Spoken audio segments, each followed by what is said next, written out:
ఈరోజు ప్రధానంగా press meet పెట్టడానికి కారణం బడ్జెట్ సమావేశాల సందర్భంగా వైఎస్ఆర్ కాంగ్రెస్ పార్టీ తరఫున ఉభయ సభల్లో రాజ్యసభలో లోక్సభలో కూడా రాష్ట్రానికి సంబంధించిన అంశాలపై జరుగుతున్న అన్యాయానికి రాష్ట్రానికి సంబంధించిన ప్రాజెక్టుల విషయంలో జరుగుతున్న అంశాలపై మేము ప్రధాన దృష్టి పెట్టడం జరిగింది.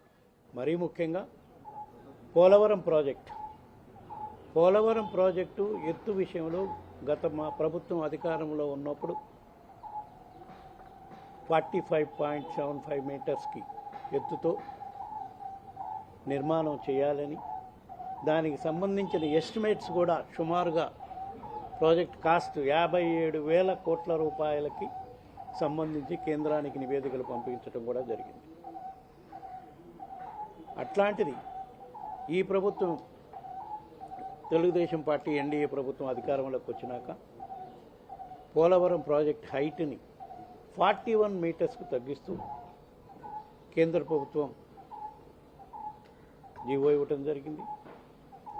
అదేవిధంగా 57,000 కోట్ల ఎస్టిమేట్ కాస్ట్ని అది కేవలం 27,000 కోట్లకు తగ్గించే కార్యక్రమం కూడా చేయడం జరుగుతుంది. అంటే సుమారుగా రాష్ట్రానికి 30,000 కోట్ల రూపాయల పోలవరం ప్రాజెక్టు కింద రావాల్సిన నిధులు గురించి మేము పార్లమెంట్లో ఉభయ సభల్లో కూడా ప్రశ్నించడం జరుగుతుంది. మరీ ముఖ్యంగా ఈ హైట్ తగ్గించడం వల్ల రాష్ట్రం ఏ విధంగా నష్టపోతుంది? ఎందుకంటే పోలవరం అనేది ఆంధ్రప్రదేశ్ రాష్ట్రానికి జీవనాడి లాంటి ప్రాజెక్టు. రాష్ట్రం విడిపోయినాక పోలవరం ప్రాజెక్టు నిర్మాణం చేసుకుంటే ఉత్తరాంధ్ర జిల్లాలకు కూడా ఉత్తరాంధ్ర సుజల స్రవంతి ద్వారా తాగునీరు సాగునీరు కోస్తాంధ్ర జిల్లాలకు కూడా అన్నిటికి కూడా అందించే కార్యక్రమం జరుగుతుంది. కాబట్టి దాన్ని 45 మీటర్స్ హైట్కి నిర్మాణం చేయాలనే దానిపై మేము రాబోయే రోజుల్లో కూడా తప్పకుండా దానిపై పోరాటం చేయడం జరుగుతుంది. దానివల్ల వాటర్ స్టోరేజ్ కెపాసిటీ దారుణంగా పడిపోయే పరిస్థితి వస్తుంది. దానివల్ల ఉత్తరాంధ్ర ప్రాంతానికి నీళ్ళు ఇచ్చే పరిస్థితి ఉండదు. ఎందుకంటే అది 45.9 మీటర్స్ కనుక ప్రాజెక్ట్ నిర్మాణం జరిగితే ఆల్మోస్ట్ 195 టీఎంసీ స్టోరేజ్ కెపాసిటీ వస్తుంది. అదే 41 మీటర్స్కి తగ్గించడం వల్ల కేవలం 114 టీఎంసీ సామర్థ్యమే ఉంటుంది. కాబట్టి నీటి లభ్యత పూర్తిగా తగ్గిపోయి ప్రాజెక్టు యొక్క మొత్తం ప్రయోజనాలకే దెబ్బతీసే పరిస్థితి వస్తుంది. కాబట్టి దీనిపై తప్పకుండా మేము రాబోయే రోజుల్లో కూడా కేంద్ర ప్రభుత్వం దృష్టికి తీసుకెళ్లి దీనిపై పోరాటం చేసే కార్యక్రమం చేస్తామని చెప్పి ఈ సందర్భంగా తెలియజేసుకుంటున్నాం. అదేవిధంగా ఇంకో ప్రధాన అంశం రాష్ట్రానికి సంబంధించినప్పటికీ విశాఖపట్నం రైల్వే జోను మేము గత 5 సంవత్సరాల్లో పలు సందర్భాల్లో మా ముఖ్యమంత్రి జగన్మోహన్ రెడ్డి గారు అప్పుడు ముఖ్యమంత్రిగా ఉన్న జగన్మోహన్ రెడ్డి గారి నాయకత్వంలో మా ఎంపీలంతా కూడా పోయి అడగడం జరిగింది. సరే, వివిధ కారణాల వల్ల అది అప్పుడు చేయలేకపోయారు. ఇప్పుడు రైల్వే జోను శాంక్షన్ చేయటమే కాక పనులు ప్రారంభించే కార్యక్రమం కూడా చేశారు. కానీ దాంట్లో రాష్ట్రానికి ఇంకొక అన్యాయం జరుగుతుంది.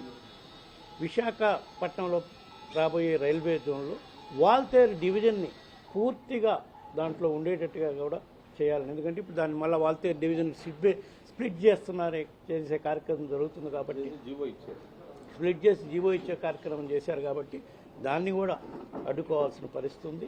దానిపై కూడా మేము ఉభయ సభల్లో దీనిపై చర్చించే కార్యక్రమం రాబోయే రోజుల్లో చేస్తామని చెప్పి ఈ సందర్భంగా తెలియజేస్తున్నాం.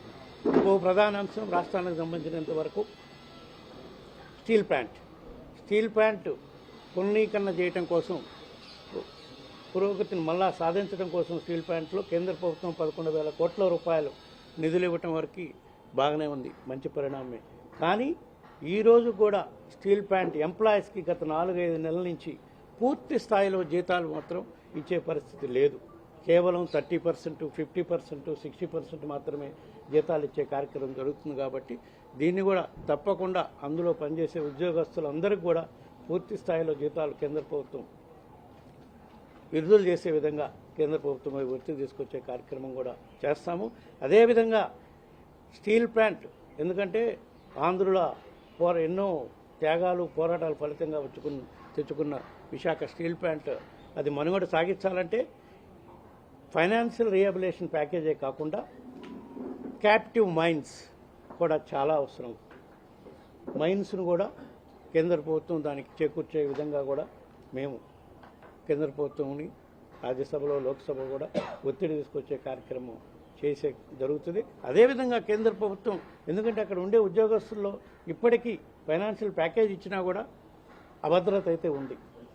అందుకని కేంద్ర ప్రభుత్వం దానిపై కూడా విశాఖ స్టీల్ ప్లాంట్ని ప్రైవేటైజ్ చేయము అని ఒక అష్యూరెన్స్ కూడా ఇస్తే ఉద్యోగస్తులు అష్యూరెన్స్ ఇయటమే కాకుండా ఉద్యోగస్తులకు నిలిపేసిన జీతాలు కూడా పూర్తి స్థాయిలో విడుదల చేసే కార్యక్రమం చేయాలని చెప్పి మేము వైఎస్ఆర్ కాంగ్రెస్ పార్టీ తరఫు నుంచి కేంద్ర ప్రభుత్వాన్ని డిమాండ్ చేస్తూ ఉన్నాం. ఇదే విధంగా రాష్ట్రానికి రావాల్సిన వివిధ అంశాలపై కూడా 2 చట్టసభల్లో కూడా మేము పార్లమెంట్ సభ్యులందరము కేంద్ర ప్రభుత్వంపై ఒత్తిడి తీసుకొచ్చే కార్యక్రమం చేస్తుంటే తెలుగుదేశం పార్లమెంటు సభ్యులు 2 సభల్లో కూడా ఊరక వైఎస్ఆర్ కాంగ్రెస్ పార్టీ పార్లమెంటు సభ్యులపై, మా నాయకులపై, మా నాయకుడు జగన్మోహన్ రెడ్డి గారిపై నిందలేసే కార్యక్రమం చేస్తున్నారు. నిన్న కూడా ప్రెస్ మీట్ పెట్టి మా పార్లమెంటు సభ్యులపై నిందలేసే కార్యక్రమం చేస్తున్నారు. ఇవన్నీ పక్కన పెట్టి ముందు రాష్ట్రానికి రావాల్సిన నిధుల పట్ల, రాష్ట్రానికి సంబంధించిన ప్రాజెక్టుల పట్ల శ్రద్ధ చూపించి పోరాటం చేస్తే మేము కూడా వాళ్ళకి సహకరిస్తాం. రాష్ట్రాన్ని అభివృద్ధి చేసుకోవడానికి మా వంతు కూడా మేము పోరాటం చేసే కార్యక్రమం చేస్తామని చెప్పి ఈ సందర్భంగా తెలియజేసుకుంటున్నాం. శాంక్షనింగ్ అయితే ఇవ్వాలిగా, 45 మీటర్స్ శాంక్షనింగ్ అప్రూవల్ ఇవ్వాలి కదా.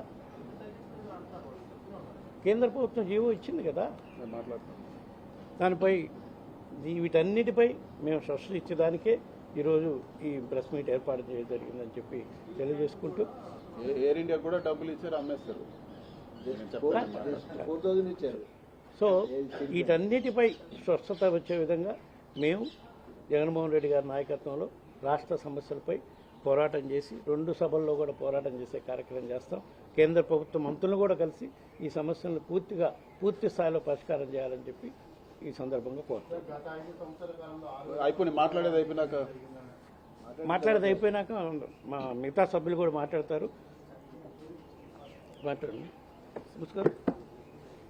అదేవిధంగా ఇంకో ప్రధాన అంశం కూడా, రాష్ట్రంలో ఎంతోమంది రైతులు గిట్టుబాటు ధరలు లేక ఈరోజు రాష్ట్రంలో పరిస్థితి చాలా దారుణంగా ఉంది. మరీ ముఖ్యంగా మిర్చి రైతులకి గిట్టుబాటు ధరలు లేక కర్నూలు జిల్లా, గుంటూరు జిల్లా రైతులు గిట్టుబాటు ధర లేక, కొనేవాళ్ళు లేక, అదే మా ప్రభుత్వం ఉన్నప్పుడు జగన్మోహన్ రెడ్డి గారి నాయకత్వం వైఎస్ఆర్ కాంగ్రెస్ పార్టీ అధికారంలో ఉన్నప్పుడు ఇంటర్వెన్షన్ అయ్యి గవర్నమెంట్ ఏదైతే ఎంఎస్పీకి తగ్గకుండా పర్చేజ్ చేసే పరిస్థితి ఉండేది. ఈరోజు ఆ పరిస్థితి లేదు రాష్ట్రంలో. శనగ రైతులు ఇబ్బంది పడుతున్నారు, మిర్చి రైతులు అయితే చాలా దారుణమైన పరిస్థితిలో ఉన్నారు గుంటూరు జిల్లా, కర్నూలు జిల్లాలో. ఈ రైతుల సమస్యలపై కూడా తప్పకుండా కేంద్ర ప్రభుత్వంతో కూడా మాట్లాడి వాళ్ళు గిట్టుబాటు ధర వచ్చే విధంగా మా వంతు కృషి చేస్తామని చెప్పి ఈ సందర్భంగా తెలియజేస్తున్నాం.